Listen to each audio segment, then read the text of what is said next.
The hostess looked right through me as if I were invisible, then turned to the white couple behind me with the brightest smile I'd ever seen. "Right this way, folks. Your table is ready." My heart sank as I realized what was happening. In 2025 in America, I was being denied service because of the color of my skin. Which country are you listening from? Tell us in the comments below. My name is Maya Johnson, and I'm a 34-year-old attorney living in Charleston, South Carolina. For the past 8 years, I've worked tirelessly to build my career in corporate law, specializing in civil rights and employment discrimination. Ironic, isn't it? I spend my days fighting for others who face the very prejudice I was about to experience firsthand. I've always believed that education and professional success could shield me from the worst of society's biases. I graduated summa cum laude from Harvard Law School, joined one of the most prestigious firms in the Southeast, and worked 18-hour days to prove myself worthy of the opportunities I'd been given. My parents, both educators who immigrated from Jamaica in the 1980s, instilled in me the belief that hard work and excellence would speak louder than prejudice. Growing up in Atlanta during the 1990s and early 2000s, I witnessed both progress and setbacks in race relations. My childhood was filled with stories from my grandmother about segregation, about water fountains marked colored only, about restaurants that wouldn't serve black families.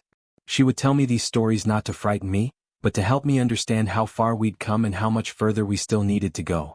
My parents, Dr. Patricia Johnson and Professor Marcus Johnson, met at Emory University where they were both pursuing their doctoral degrees. My mother specialized in early childhood education, while my father focused on African American literature. They were part of a generation that believed education was the great equalizer, that knowledge and hard work could break down any barrier. They sacrificed everything to give me the best opportunities. We lived in a modest apartment near the university so I could attend good schools. They worked multiple jobs to pay for my SAT prep courses, college applications, and eventually law school. Every achievement I earned was built on their foundation of love, sacrifice, and unwavering belief in my potential. At Harvard, I was one of only 12 black women in my class of 560 students. The isolation was profound, but it strengthened my resolve. I joined the Black Law Students Association, mentored undergraduate students, and wrote for the Harvard Civil Rights Civil Liberties Law Review. My thesis on employment discrimination in the modern workplace would later become the foundation for much of my legal career. After graduation, I had offers from firms in New York, Los Angeles, and Washington, D.C. But I chose to return to the South. I wanted to practice law where the battles for civil rights had been fought and won, where the need for continued vigilance was most apparent. Charleston, with its complex history of slavery, segregation, and gradual progress, felt like the right place to make my mark. Caldwell and Associates was founded in 1962 by Jonathan Caldwell, a white attorney who had represented civil rights activists during the movement. The firm had a reputation for taking on difficult cases and fighting for the underdog. When they offered me a position, I knew I'd found my professional home. The work was challenging and rewarding. I represented employees who had been passed over for promotions because of their race, women who faced gender discrimination, and immigrants who were exploited by unscrupulous employers. Each case was personal to me, a chance to use my education and privilege to fight for those who couldn't fight for themselves. By 2025, I had become the youngest partner in the firm's history. My success was measured not just in financial terms, but in the lives I'd helped change. I'd recovered millions of dollars for victims of discrimination, forced companies to change their hiring practices, and helped establish legal precedents that would protect future generations. That Tuesday evening in March, I was celebrating a major victory. I'd just won a landmark case against Morrison Industries, a Fortune 500 manufacturing company. The case had taken 3 years to litigate and involved over 200 employees who had been systematically passed over for promotions based on their race. The $12 million settlement was the largest of its kind in South Carolina history. The evidence had been overwhelming. Internal emails revealed hiring managers discussing the need to maintain cultural fit, code words for keeping the management team predominantly white. Performance reviews showed consistent patterns where black employees received lower ratings despite identical or superior work quality. The company's own diversity statistics revealed that while black workers made up 35% of the workforce, they held less than 8% of management positions. During the 3-year battle, I'd faced intimidation tactics, attempts to discredit my work, and personal attacks on my character. The opposing counsel had questioned my competence, suggested I was too emotional to handle such a complex case, and even implied that I had a personal vendetta against successful corporations. But I'd persevered, driven by the knowledge that my clients deserved justice and that this case could set important precedents for future discrimination suits. The victory was sweet, but it was also exhausting. I'd worked 16-hour days for weeks, poring over documents, preparing witnesses and crafting legal arguments. I'd barely seen my friends or family, had put my personal life on hold, and had lived and breathed this case for 3 years. Now that it was over, I wanted to celebrate, quietly, personally, with a nice dinner at a restaurant I'd been wanting to try. Magnolia's had opened 6 months earlier in the historic district of Charleston. The reviews were glowing, praising both the innovative Southern cuisine and the elegant atmosphere.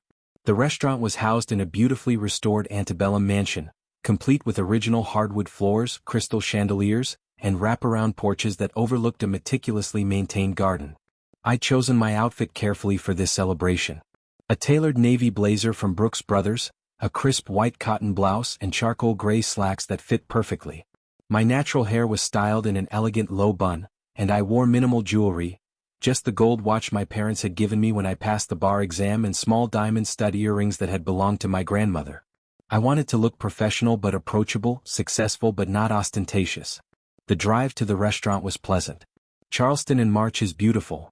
The azaleas were beginning to bloom, the air was warm but not yet humid, and the historic streets were lined with tourists and locals enjoying the evening.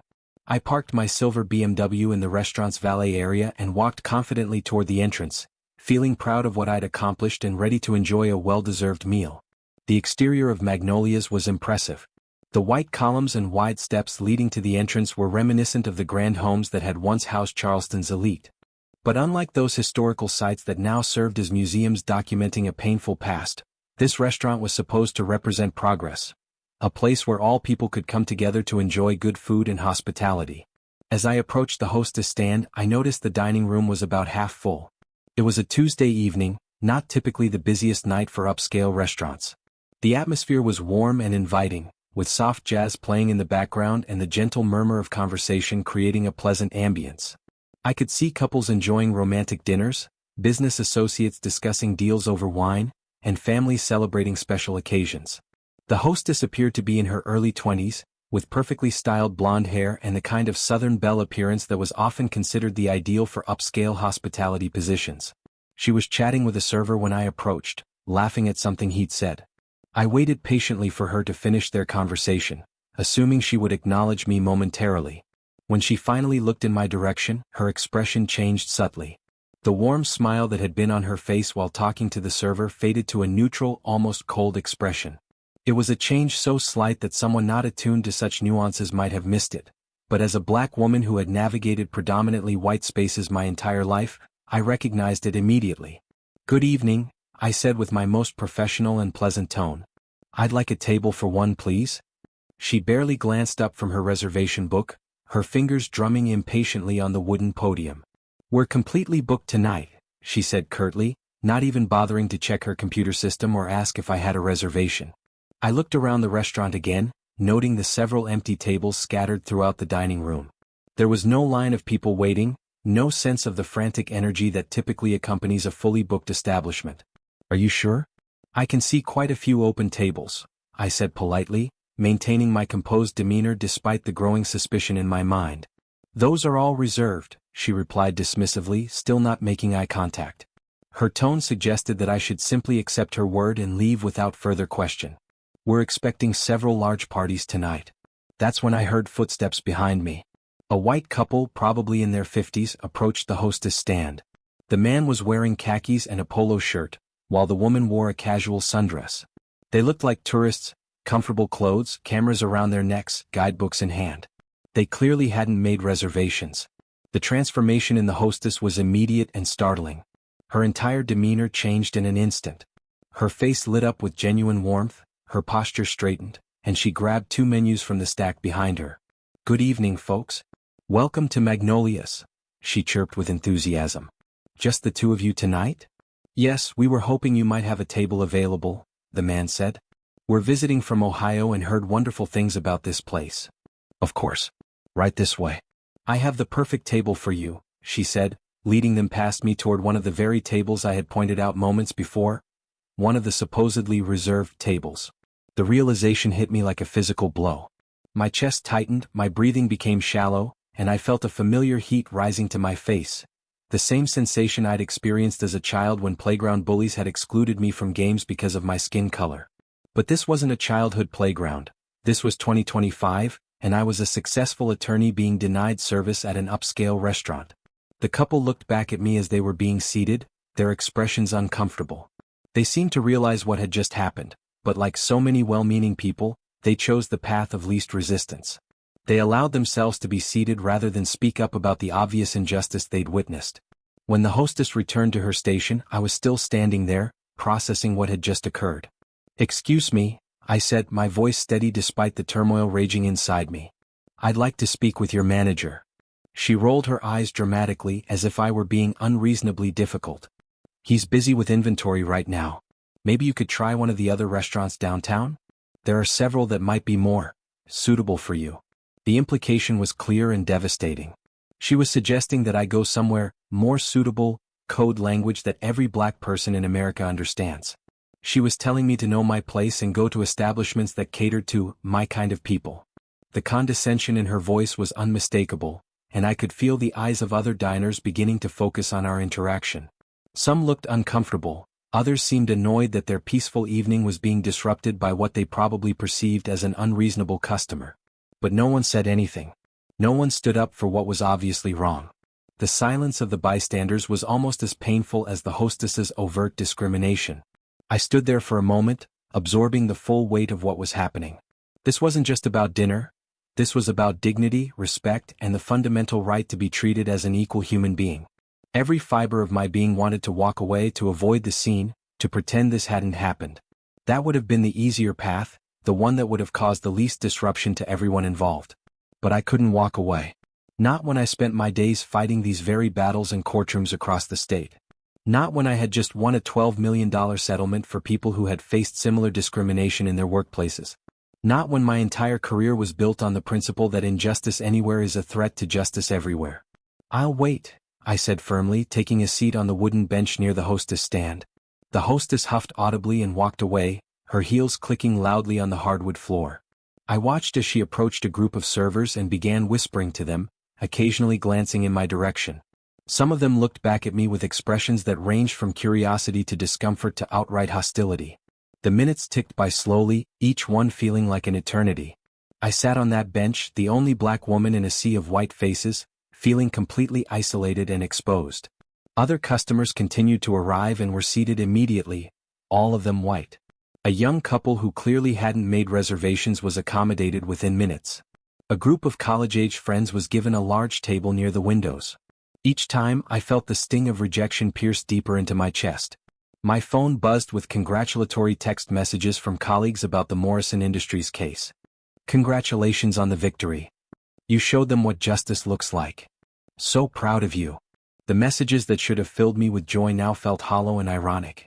How could I celebrate winning a discrimination lawsuit when I was experiencing discrimination myself at that very moment? I thought about my parents, who had faced much worse discrimination when they first arrived in America in the 1980s. They had been denied apartments despite having excellent credit and stable employment. They had been turned away from job interviews the moment employers saw their faces. They had been followed in stores by suspicious security guards and pulled over by police for the crime of driving while black. They had always told me that things would be different for my generation, that the progress made during the civil rights movement would ensure that their daughter would never face the indignities they had endured. They had believed that education and professional success would provide a shield against racism, that my Harvard degree and partnership at a prestigious law firm would command respect regardless of my skin color. Sitting on that bench, I wondered if they had been naive or if I had been living in a bubble of privilege that my success had created. Perhaps I had insulated myself so well in progressive academic and professional circles that I had forgotten how pervasive discrimination still was in everyday American life. The hostess returned after what felt like an hour but was probably only 20 minutes. She was accompanied by a middle-aged white man in an expensive suit, presumably the manager. He looked at me with barely concealed annoyance, as if I were the problem rather than the victim of his establishment's discriminatory practices. "Ma'am, I understand you're upset about the wait, but we really are fully booked tonight," he said, not even attempting to sound sincere. His tone was patronizing, the kind of voice one might use with a difficult child who needed to be placated and dismissed. I've been sitting here for 25 minutes watching you seat walk-in customers without reservations, I replied calmly, drawing on my courtroom experience to maintain my composure. I'm an attorney and I know discrimination when I see it. His expression shifted slightly at the mention of my profession, but the hostility remained. There was a flicker of concern in his eyes, perhaps the realization that I might actually understand my legal rights and have the resources to pursue them. Look, we don't discriminate here, he said defensively. We treat all our customers equally. Sometimes there are just misunderstandings about availability. Then explain to me why every person who has been seated since I arrived has been white, I said, my voice remaining steady and professional. Explain why your hostess told me all the tables were reserved and then immediately seated a couple without reservations at one of those supposedly reserved tables. The manager's face flushed slightly, and I could see him searching for an explanation that wouldn't incriminate his establishment. Maybe there was a miscommunication, he said weakly. The only miscommunication is your assumption that I would accept being treated as a second-class citizen, I replied. Maybe you think I'd be more comfortable at one of the restaurants down the street? I was testing him, giving him the opportunity to deny what his hostess had implied. But instead of denying it, he took the bait. Look, maybe you would be more comfortable somewhere else, he said, his voice taking on a more openly patronizing tone. There are plenty of places downtown that might be more suitable for you and your budget. The implication was devastating and multifaceted. Not only was he suggesting that I didn't belong in his upscale establishment because of my race, but he was also assuming that I couldn't afford to eat there. The intersection of racial and class-based discrimination was laid bare in that single sentence. Other customers were definitely watching now. I could hear whispered conversations and see phones being raised to record the interaction. In today's social media age, moments like these could go viral within minutes, but that wasn't my primary concern. I was thinking about every person who had been in my position and had walked away in silence, allowing the discrimination to continue unchallenged. I was thinking about my grandmother, who had been forced to enter restaurants through back doors and eat in segregated sections.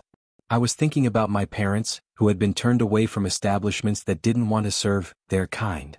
I was thinking about my clients at Morrison Industries, who had suffered years of discrimination in silence before finding the courage to speak up.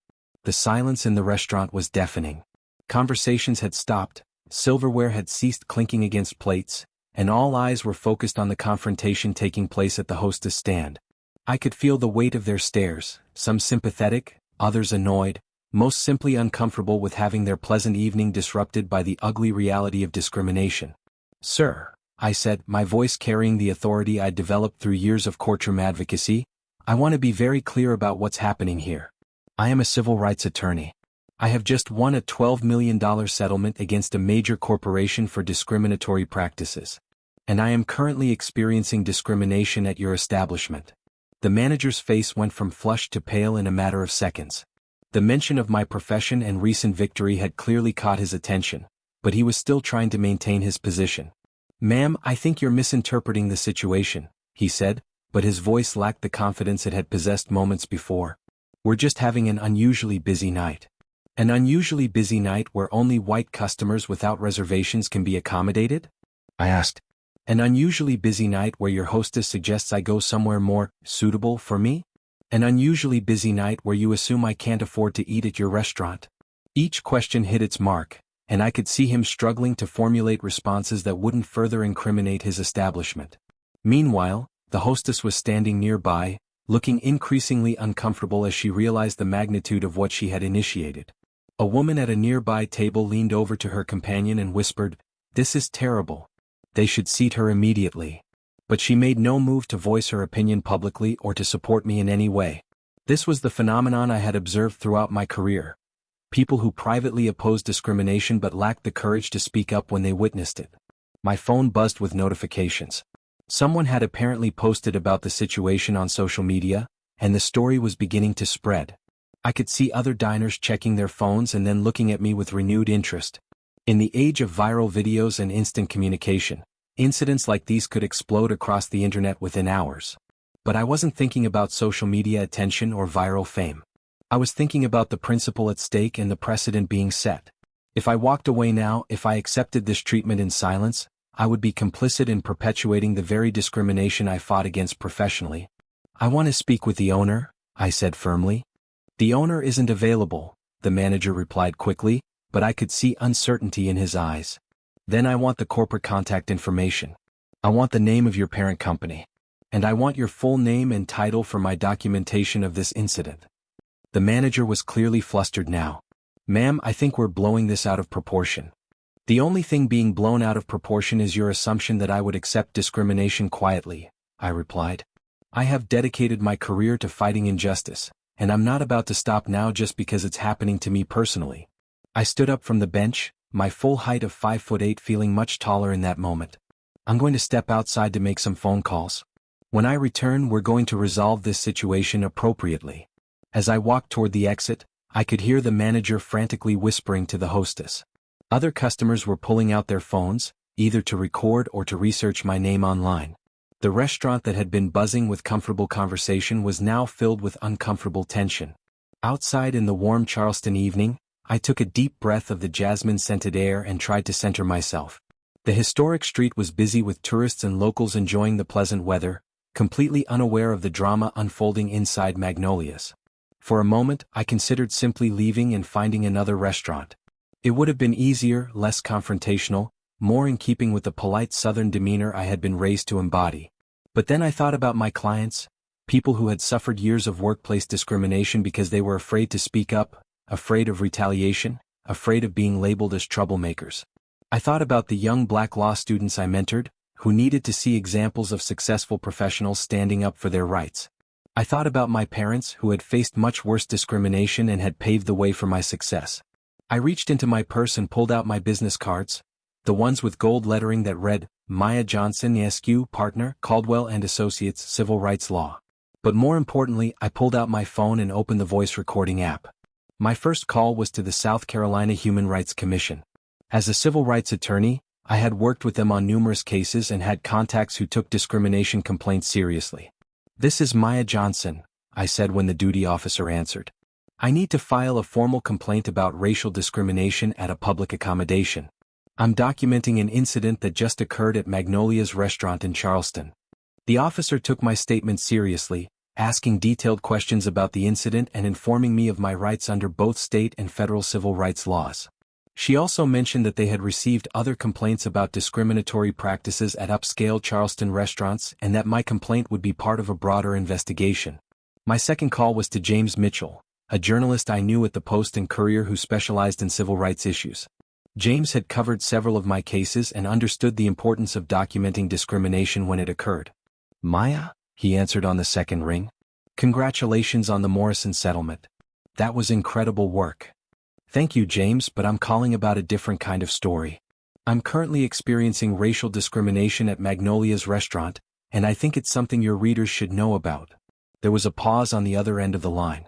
Are you serious? In 2025? Unfortunately, yes. And I'm documenting everything. This is exactly the kind of everyday discrimination that people need to understand is still happening. James was immediately interested. As a black journalist who had covered civil rights issues for over a decade, he understood the significance of a prominent attorney being denied service based on race. We arranged for him to meet me at the restaurant to document the resolution of the incident. My third call was to my colleague Dr. Amelia Washington, who ran the most popular civil rights blog in the Southeast. Her blog, Justice Now, had over 100,000 subscribers and was widely read by activists, attorneys, and concerned citizens throughout the region. Amelia, I need your help documenting an incident, I said, briefly explaining the situation. Maya, this is exactly why your voice is so important, she replied. Too many people think discrimination is a thing of the past. They need to hear from successful professionals like you who still face these challenges. By the time I finished my calls, 10 minutes had passed. I had created a paper trail, alerted the appropriate authorities, and ensured that this incident would not be swept under the rug or forgotten.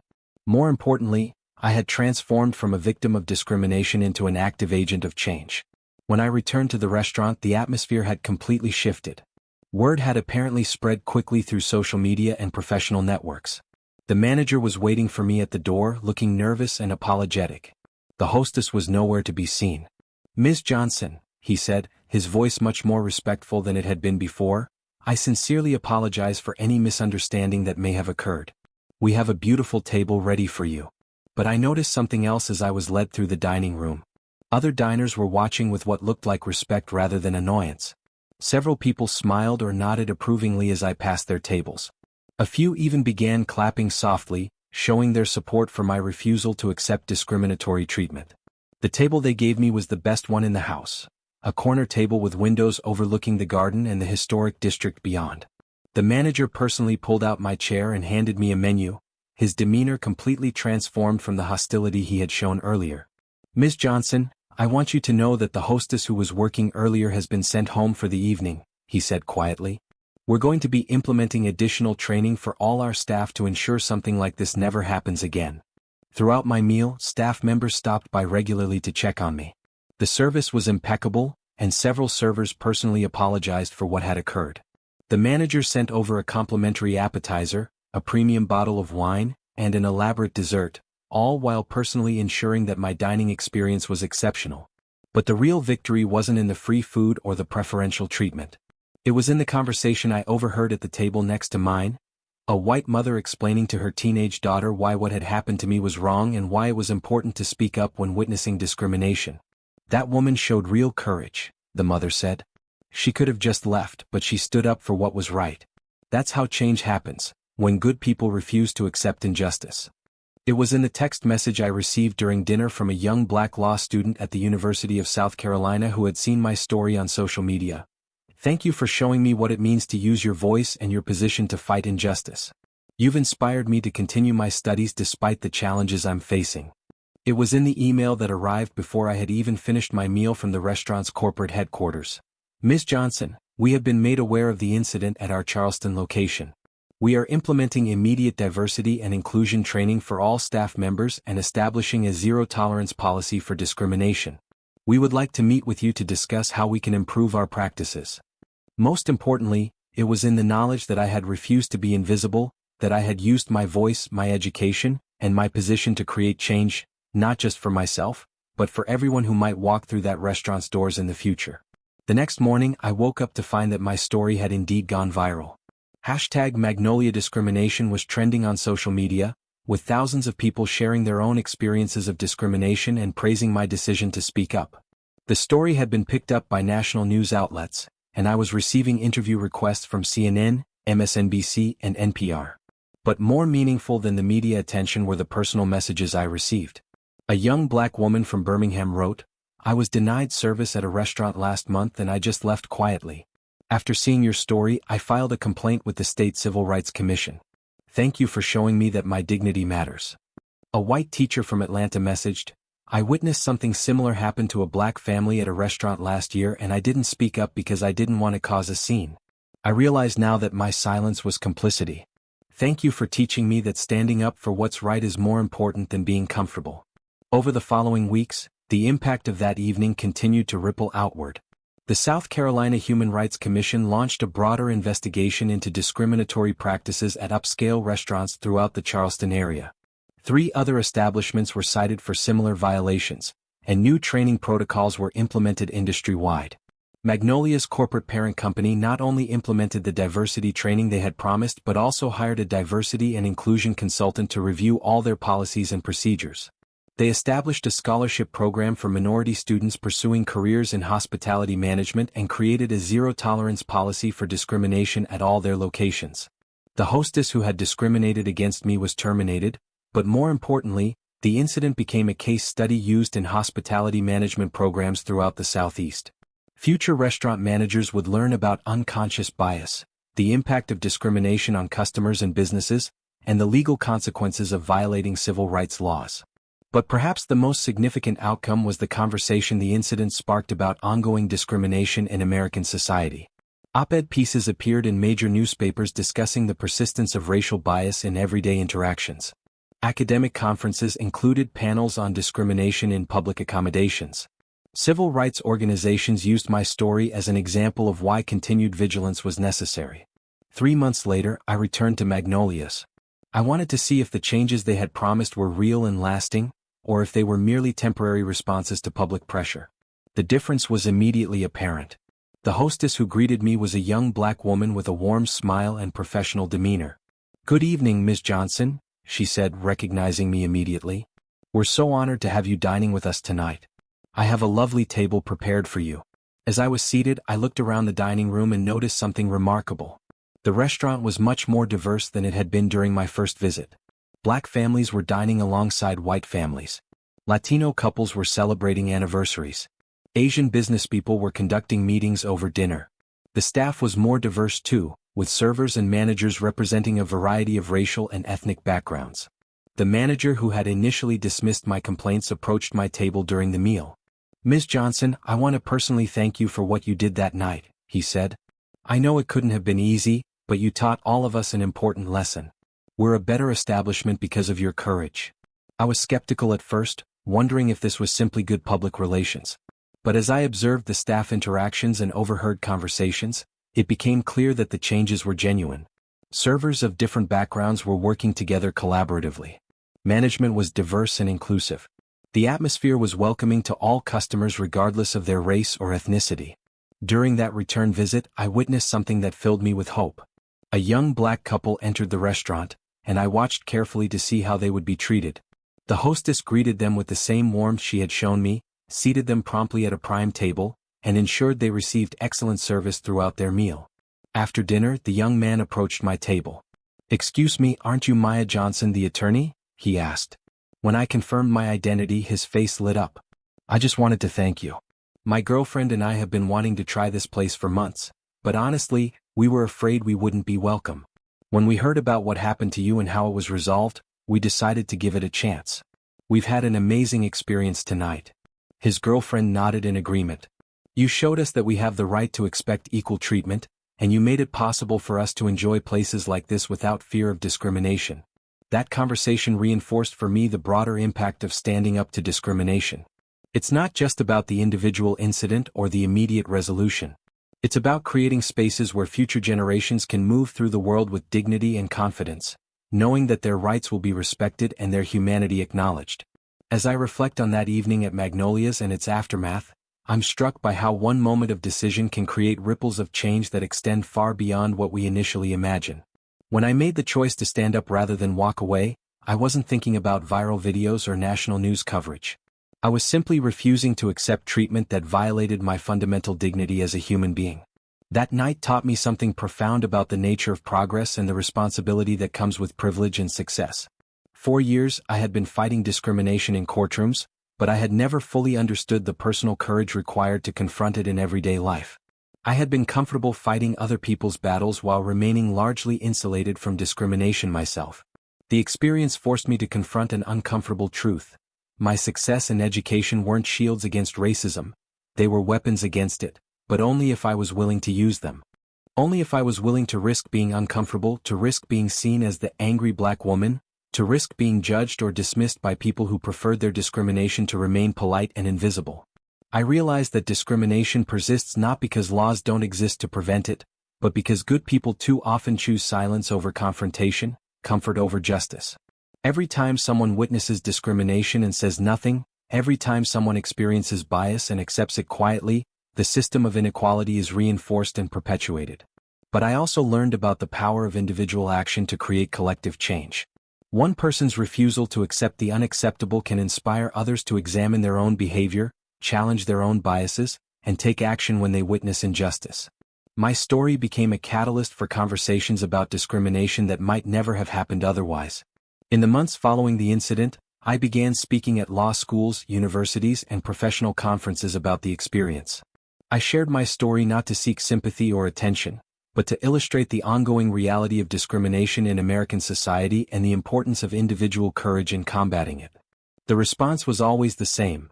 Audiences were shocked that such blatant discrimination still occurred in 2025, in educated and progressive communities, to successful professionals. Many people had convinced themselves that racism was largely a thing of the past, that the election of Barack Obama and the success of black professionals like myself proved that America had moved beyond its discriminatory past. My story forced them to confront the uncomfortable reality that discrimination hadn't disappeared. It had simply become more subtle, more polite, more deniable. It had evolved from the overt segregation of the past to the coded language and unconscious bias of the present. But its impact on the dignity and opportunities of its victims remained just as real and just as harmful. Today, I'm working on a new case that has its roots in that evening at Magnolia's. A major hotel chain is facing a class action lawsuit for discriminatory practices that include denying rooms to guests with ethnic-sounding names, providing inferior service to minority customers, and maintaining hiring practices that keep management positions predominantly white. But I'm also doing something that extends beyond the courtroom. I've established a nonprofit organization called Dignity Now that trains people to recognize and respond to discrimination when they witness it. We teach bystanders how to intervene safely and effectively, how to document incidents properly, and how to support victims of discrimination.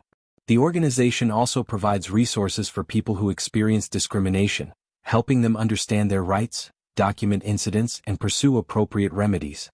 We've created a network of attorneys, activists, and advocates who are committed to ensuring that no one has to face discrimination alone. We work with businesses, schools, and organizations to implement meaningful diversity and inclusion programs that go beyond superficial gestures to create real cultural change. We help them understand that diversity isn't just about representation.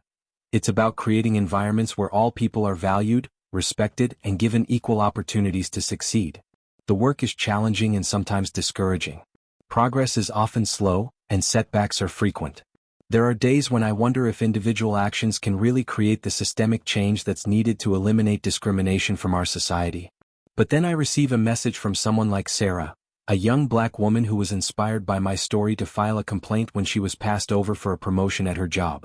The investigation revealed a pattern of discrimination that led to policy changes and compensation for multiple employees. Or I hear from Michael, a white restaurant manager who implemented new training protocols for his staff after reading about my experience. He wanted to ensure that his establishment would never make anyone feel unwelcome based on their race or ethnicity. Or I meet people like Dr. Jennifer Chin, an Asian American physician who spoke up when she witnessed a black colleague being treated disrespectfully by hospital administrators. Her intervention led to a broader examination of bias in the institution's culture and significant reforms in their practices. These stories remind me that change happens one person at a time, one decision at a time, one moment of courage at a time. They remind me that standing up for justice isn't about grand gestures or heroic actions. It's about everyday choices to do what's right even when it's difficult or uncomfortable. My experience at Magnolia's also taught me about the importance of using whatever privilege and platform we have to amplify the voices of those who might not be heard otherwise. As a successful attorney with media access and professional connections, I had resources that many discrimination victims don't possess. It would have been irresponsible for me to remain silent when I had the power to speak up not just for myself, but for others who face similar challenges. This responsibility extends to all of us who have achieved some measure of success or influence. Whether we're professionals, business owners, community leaders, or simply people with voices and platforms, we have an obligation to use our positions to fight injustice wherever we encounter it. But perhaps the most important lesson I learned is that our response to discrimination defines not just our individual character, but the character of our society. When we accept bias quietly, we send a message that discrimination is tolerable. When we speak up, we send a message that every person's dignity matters and that injustice will not be ignored. The young people who reach out to me often ask how they can make a difference in fighting discrimination. My answer is always the same: start where you are, with what you have, in whatever situation you face. You don't need to be a civil rights attorney or a famous activist to make a difference. You just need to be willing to stand up for what's right. If you witness discrimination, document it and speak up. If you experience bias, don't suffer in silence, report it and seek support. If you're in a position of authority, examine your own practices and create inclusive environments. If you have a platform, use it to amplify voices that need to be heard.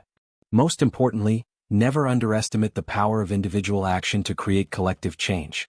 Every major advancement in civil rights began with individuals who decided they would no longer accept the unacceptable, who chose courage over comfort, who refused to let injustice go unchallenged. My name is Maya Johnson, and that evening at Magnolia's transformed me from someone who fought discrimination professionally into someone who fights it personally, publicly, and persistently. It reminded me that our true character is revealed not in moments of comfort and success, but in moments of challenge and adversity. They judged me by my skin color. I showed them the strength of my soul, the power of my voice, and the depth of my conviction that every person deserves to be treated with dignity and respect. That's not just my story, that's the story of everyone who has ever been told they don't belong, who has ever been made to feel less than human, who has ever been denied their basic rights because of who they are. But it's also the story of resilience, of courage, of the unbreakable human spirit that refuses to be diminished by hate or intimidated by injustice. And it's the story of hope. Hope that one day no one will have to fight these battles because we will have finally learned to see each other not as different races or ethnicities, but as human beings deserving of equal respect, equal treatment, and equal opportunity. Until that day comes, I'll keep fighting. I'll keep standing up. I'll keep refusing to be invisible. Because that's what justice looks like. That's what equality sounds like. And that's what love does. It stands up for what's right, even when it's hard, even when it's uncomfortable, even when it costs us something. My name is Maya Johnson, and I refuse to be invisible. I refuse to accept discrimination. And I refuse to let anyone else face these battles alone. Together, we can create a world where everyone is treated with dignity, where justice is more than just a word, and where the color of our skin never determines the content of our character or the opportunities we're given to succeed. That world is possible. But it requires each of us to have the courage to stand up when we witness injustice, to speak out when we experience discrimination, and to use whatever power and privilege we have to create change. The choice is ours. The time is now. And the future we create depends on the actions we take today. Let's choose courage. Let's choose justice. Let's choose love. And let's never, ever choose to be invisible when visibility can create change.